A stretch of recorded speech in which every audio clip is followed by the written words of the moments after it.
أكيد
أيتها النساء المقاومات،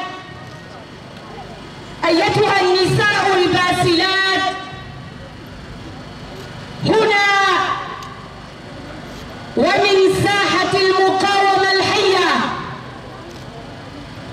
هنا من حيث وجد المرء الباحث عن حريته، الحرية التي كان دائما في عشق لها. من هنا، من الساحة التي أصبحت العالم بنضاله ومقاومته الباسلة.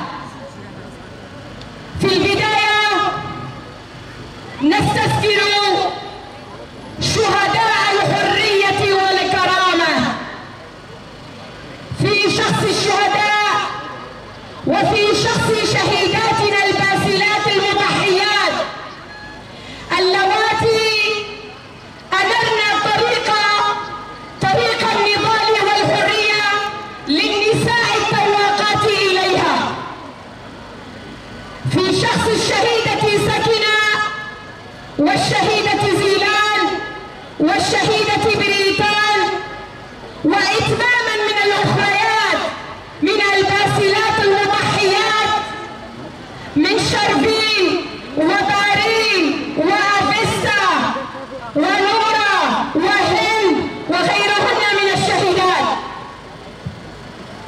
أيتها المقاومات، إن كنا هنا اليوم وبهذه اللحمة وبهذا التكاتف وأصبحنا ننادي بالحرية والديمقراطية التي عملوا على إمحائها خاصة في منطقة الشرق الأوسط وفي كردستان تحديدا، إن كنا هنا اليوم ونحن في ذروة نضالنا وإن كنا هنا موجودات فذاك بفضل فلسفة القائد عبد الله جلال، الفلسفة التي ترسخت بين أبناء الوطن، بين كافة مكوناتها من نساء كرد وعرب وسريان وأرمن وتركس وتركمن وغيرهن من المكونات. الفلسفة التي أصبحت بوصلة التائهين للباحثين عن الحقيقة، هذه الحقيقة التي أرادها الأعداء السلطويين أصحاب الذهنية القومية والاستبدادية والعبودية وغيرهم، أرادوا إخفاء الحقيقة، حقيقة شعب مناضل، حقيقة شعب ثوري يريد العيش بالحرية والكرامة. فهم يريدون أن يكون الإنسان أو المرأة عبلة لا غير، وأن يكون مجتمعا متفتتا ومتجزئا. فهيهات لذاك العدو، فهيهات لذاك العدو، لأنه لم يدرك إن تلك الحقيقة التي أخفوها أصبحت الآن تنبض في قلب كل مواطن، وتنبض في قلب كل امرأة التي انتهجت فلسفة القائد، فلسفة تحرير المرأة التي أهداها لكافة النساء. وها هن النساء يخضن هذه المرحلة، وقد أصبحت ثورة النساء، ثورة رجافة، ثورة شمال وشرق سوريا لها صداها في العالم أجمع، بل أصبحت نموذجا للشعوب وللنساء التواقات للحرية. لقد أصبحت منارة تهدي نضال النساء كافة. فها هو شعار المرأة الحياة الحرية يتحول إلى فلسفة الحياة، وها هي انتفاضة إيران خير شاهدة على ذلك، وها هي نساء هندستان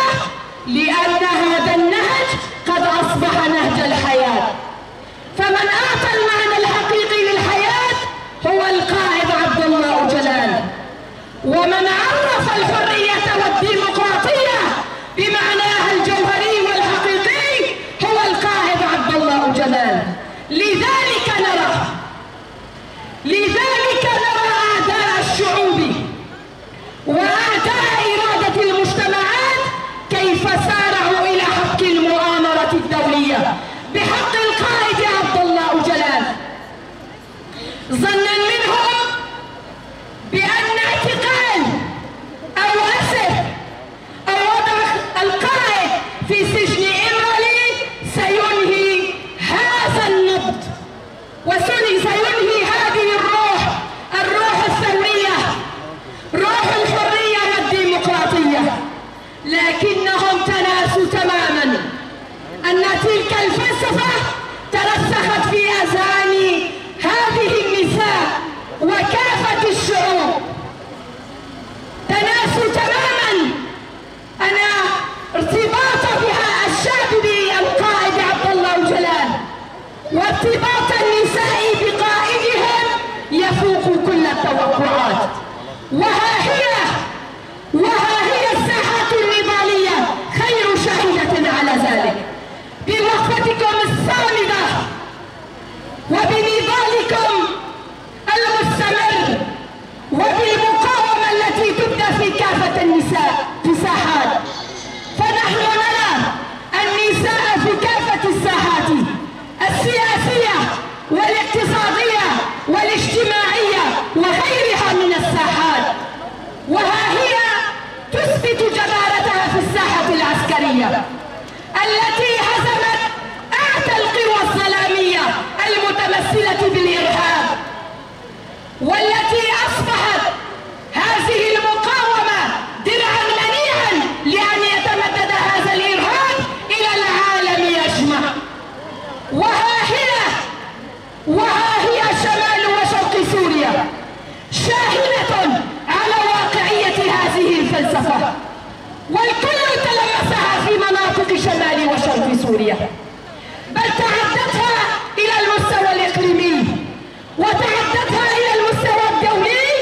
ودليل ذلك الحملة العالمية التي أطلقت من أجل القائد، حملة حرية القائد آبو جسديا والحل السياسي للقضية الكردية، لأن كافة المنضمين لهذه الحملة ونحن كذلك بدورنا كمؤتمر ستار، لأن كافة المنضمين من الأكاديميين والسياسيين والمثقفين والاشتراكيين والقوى الديمقراطية وغيرهم هم على قناعة تامة بدور العصرانية الديمقراطية التي طرحها القائد كسبيل للخلاص بالخروج من الأزمات الحالية.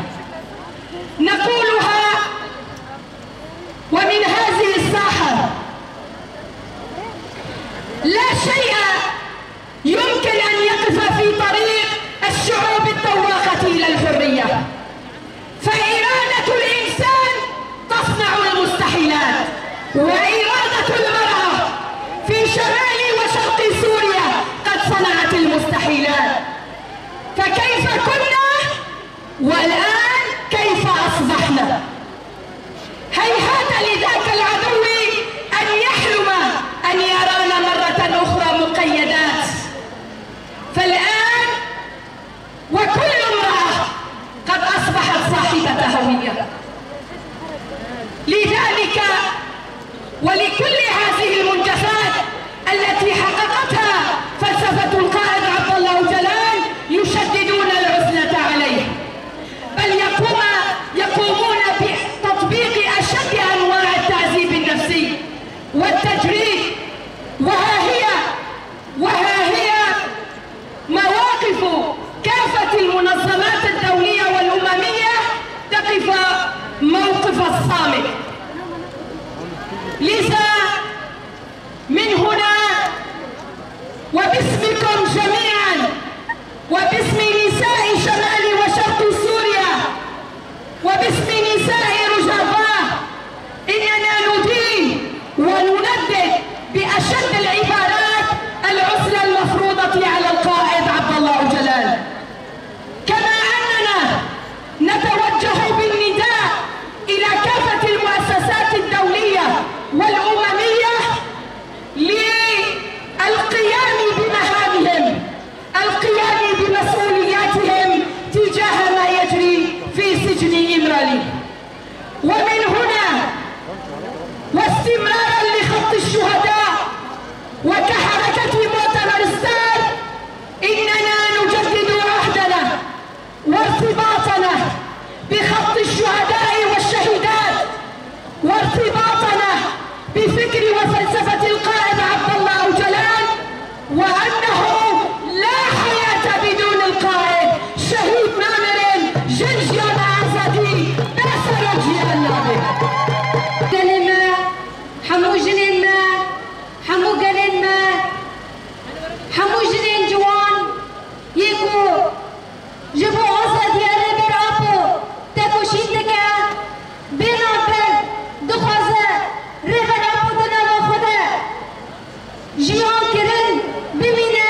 وكيل